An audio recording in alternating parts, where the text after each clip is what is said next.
दोस्तों, यूएई का exit OPEC और ओपेक प्लस से क्या ग्लोबल ऑयल इकोनॉमी के लिए एक झटका है या इसे यूएई की एक जियोपॉलिटिकल मूव कहा जाए। नमस्कार दोस्तों, मैं मनीष मोहन श्रीवास्तव स्वागत करता हूं आपका कोचअप आईएएस में।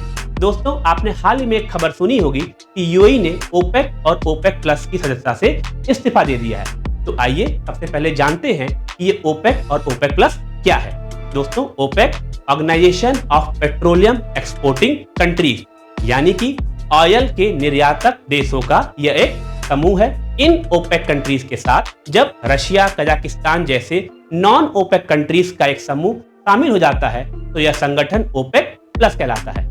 अब दोस्तों, सवाल यह उठता है कि आखिर यूएई ने यह स्टेप क्यों लिया। तो अगर एक्सपर्ट्स की बात माना जाए तो यूएई अपने ऑयल प्रोडक्शन को बढ़ाना चाहता है, जो कि वह ओपेक का मेंबर रहते हुए नहीं कर सकता था, क्योंकि ओपेक ऑयल के प्रोडक्शन को और इसकी कीमतों को निर्धारित करने में मुख्य भूमिका निभाता है। जबकि दूसरी तरफ देखा जाए तो यूएई ने अपने ऑयल इंफ्रास्ट्रक्चर पे हैवीली इन्वेस्ट किया है। ऐसे में वो रेवेन्यू जनरेट करते हुए पोस्ट ऑयल इकोनॉमी, इंफ्रास्ट्रक्चर और टेक्नोलॉजी में हैवी इन्वेस्टमेंट करना चाहता है, क्योंकि तमाम एक्सपर्ट्स ये मानते हैं कि जो अर्थव्यवस्था है विश्व की, वो अब अपने आखिरी चरण पे है इस केस में कि वो फॉसिल फ्यूल का इस्तेमाल कर रही है। यानी कि जो इकोनॉमी है अब वो तेजी से फॉसिल फ्यूल की बजाय रिन्यूएबल एनर्जी पे शिफ्ट हो रही है। वहीं कुछ एक्सपर्ट्स का ये भी मानना है कि यूएई सऊदी अरेबिया के नेतृत्व वाले ओपेक से बाहर आकर अपनी एक इंडिपेंडेंट डिप्लोमेसी बनाए रखना चाहता है।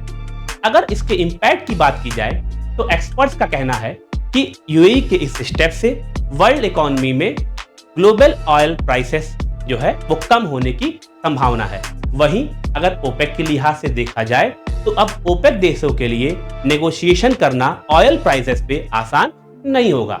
जबकि भारत के लिहाज से देखा जाए तो भारत और यूएई के संबंध दिन प्रतिदिन बहुत गहरे होते चले जा रहे हैं। आप जानते हैं कि भारत ने रशिया से डिस्काउंटेड प्राइस पे बहुत सारा ऑयल इंपोर्ट किया है, जो कि यूएई यूएसए के सैंक्शंस के बाद खतरे में आ गया है।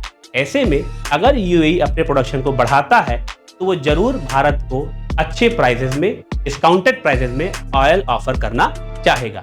और अगर भारत के लिहाज से देखा जाए तो भारत का यूएई से तेल खरीदना अमेरिका को भी चुभेगा नहीं। ऐसे में भारत के लिए ये विन विन सिचुएशन होने की पूरी संभावना है। अगर भारत के फॉरेन एक्सचेंज के लिहाज से बात की जाए तो आप जानते हैं कि इंडिया और यूएई के संबंध अच्छे होने से यह ट्रेड रुपए में भी संभव है। तो ऐसे में जो हमारा फॉरेक्स रिजर्व है उसके भी बढ़ने या बचे रहने की संभावना बन जाती है।